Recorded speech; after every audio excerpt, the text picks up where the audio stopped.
मैं कौन हूं? हम इंसान इस धरती पर कैसे राज कर रहे हैं, जबकि हम न तो सबसे ताकतवर हैं, न सबसे तेज? आखिर क्या है हमारी असली कहानी?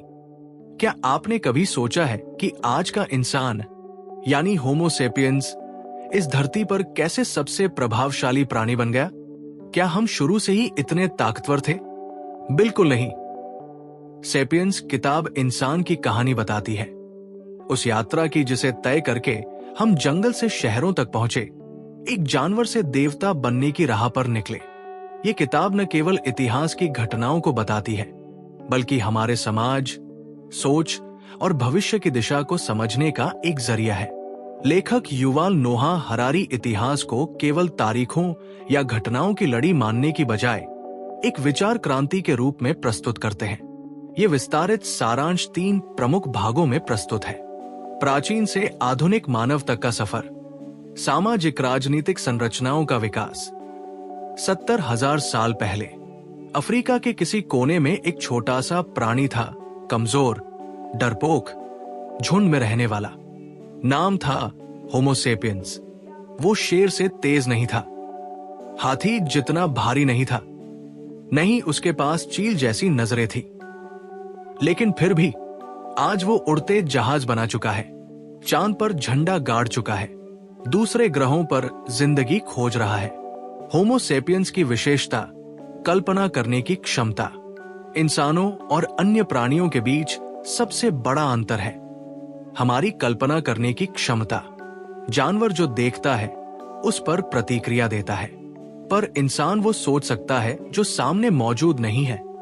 भगवान, देश, पैसा, मानवाधिकार, कानून, ये सामूहिक विश्वास और कल्पना हमें हजारों लोगों के समूह में मिलकर काम करने लायक बनाती है।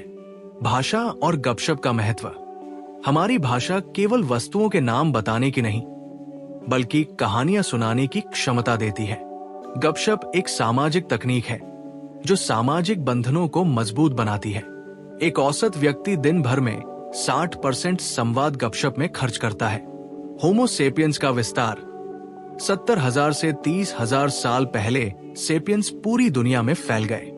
जैसे जैसे वे नए इलाकों में पहुंचे, उन्होंने वहां की अन्य प्रजातियों जैसे नींडरथैल्स और जानवरों को समाप्त कर दिया।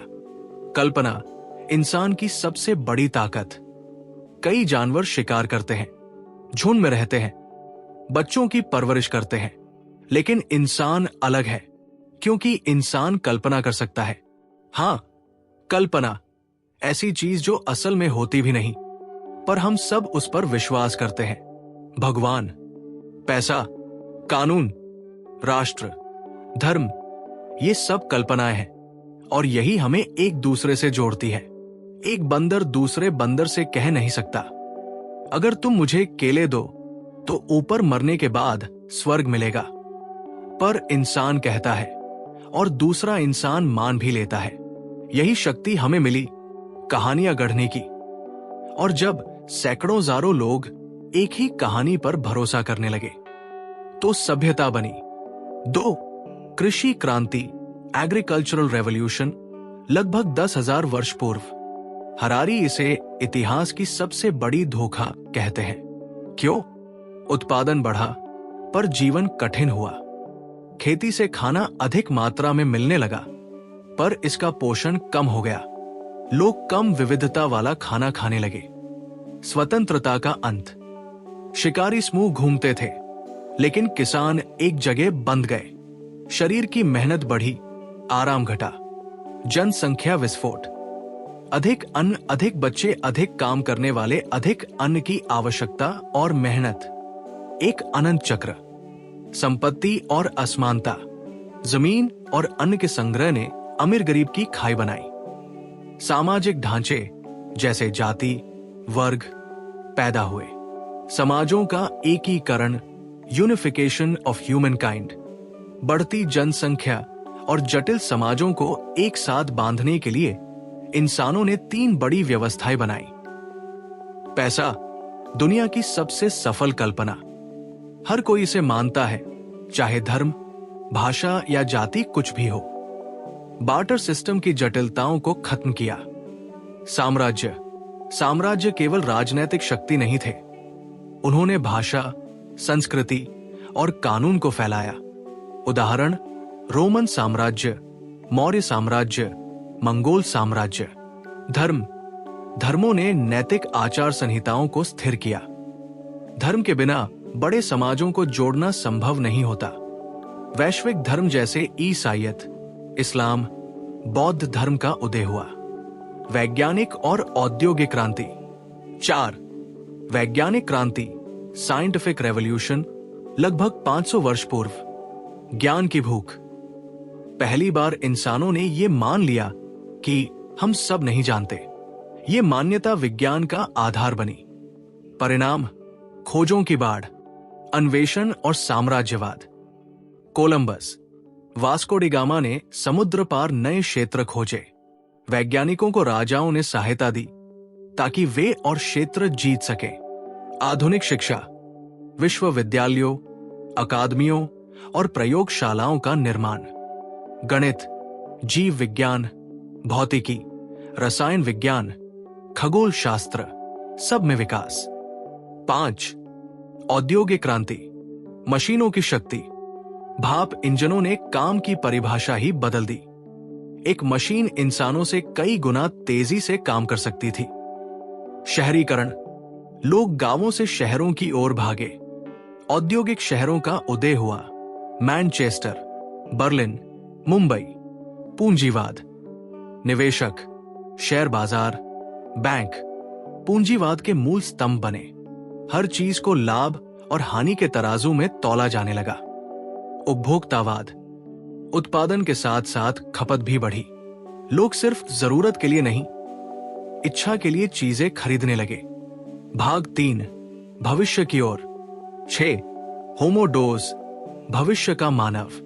जैविक इंजीनियरिंग, अब हम जीवन को दोबारा डिजाइन करने की क्षमता रखते हैं। जेनेटिक इंजीनियरिंग, कृत्रिम अंग, स्मार्ट प्रौद्योगिकियां, इंसान अब अपनी सीमाएं तोड़ रहा है। कृत्रिम बुद्धिमत्ता, एआई। एआई इंसानों से तेजी से सीख रही है। क्या मशीनें इंसानों को पीछे छोड़ देंगी?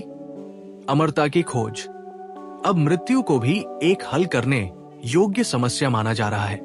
अगर कुछ लोग अमर हो गए तो क्या होगा समाज का? नैतिक प्रश्न, क्या ये सब करना सही है? क्या तकनीक हमारी सेवा में है या हम उसके गुलाम बन रहे हैं? निष्कर्ष, इतिहास से चेतावनी। इतिहास केवल पिछली गलतियां दोहराने से रोकने के लिए नहीं है, ये भी बताता है कि आगे किस दिशा में जाना चाहिए। हमने जो शक्ति पाई है वो हमें देवता बना सकती है, पर अगर हमने दिशा नहीं चुनी तो ये विनाश भी ला सकती है। हमारे पास पहले से कहीं अधिक शक्ति है, लेकिन उद्देश्य की स्पष्टता नहीं। मुख्य शिक्षाएं, की लर्निंग्स। कल्पना ही हमारी सबसे बड़ी शक्ति है, जिसने हमें बाकी प्रजातियों से अलग किया। खेती और सभ्यता ने हमें आराम नहीं बल्कि बंधन दिए। पैसा, धर्म, राष्ट्र, ये सब सामाजिक कल्पनाएं हैं। विज्ञान ने शक्ति दी पर खुशी नहीं। भविष्य में इंसान खुद ईश्वर बनने की ओर अग्रसर है।